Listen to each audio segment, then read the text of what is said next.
ముందుగానే 3డీలోని pre planning లేకుండా interior designing చేయించుకుంటే ఈ వీడియోలో చూపించిన విధంగా ఉంటుంది. ప్రొఫెషనల్‌గా ట్రెండ్‌కి తగ్గట్టుగా డిజైన్స్ అయితే రావు. సో, డబ్బులు కూడా వేస్ట్ అయిపోతాయి. మీరు కొత్తగా కొన్న ఫ్లాట్‌లో గానీ, ఇంట్లో గానీ చిల్డ్రన్ బెడ్‌రూమ్‌ని ప్రొఫెషనల్‌గా డిజైన్ చేయాలనుకుంటే, మీరు ముందుగానే 3డీలోనే డిజైన్ చేయించుకోవాలి. సో, ఇట్లాంటి professional pre planned interior designing work చేయడానికి మేమున్నాము.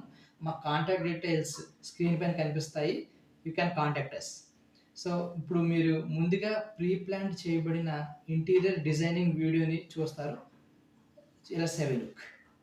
ముందుగానే 3డీలోని ఇంటీరియర్ డిజైనింగ్ ప్రీ ప్లానింగ్ చేసుకుంటే వీడియోలో చూపించిన విధంగా ప్రొఫెషనల్‌గా, ట్రెండీగా కనిపిస్తాయి. వీడియోలో చూపించిన విధంగా పెద్ద పెద్ద మంచాలు వాడకుండా ఒక మంచం హైట్ ఉన్న స్టేజ్‌ని వేసుకొని, స్టేజ్‌కి స్టెప్స్ వేసి దానిపైన బెడ్ వేస్తే చూడడానికి చాలా ప్రొఫెషనల్‌గా కనిపిస్తాయి.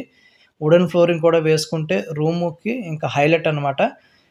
ఇక కబోర్డ్స్, బుక్స్ పెట్టుకోవడానికి, బట్టలు పెట్టుకోవడానికి కూడా డిజైన్ చేసుకోవాలి. హ్యాండిల్స్ లేకుండా డిజైన్ చేస్తే అది ఇంకా చాలా ట్రెండీగా కనిపిస్తుంది. ప్రెజెంట్ ట్రెండ్ కబోర్డ్స్‌కి హ్యాండిల్ లేకుండా డిజైన్ చేస్తున్నారు. ఇక చిల్డ్రన్ బెడ్‌రూమ్ కాబట్టి స్టడీ టేబుల్ కూడా ఉండాలి. ఈ విధంగా ప్రొఫెషనల్‌గా డిజైన్ చేసుకోవచ్చు. మీరు ఫాలో అవ్వండి.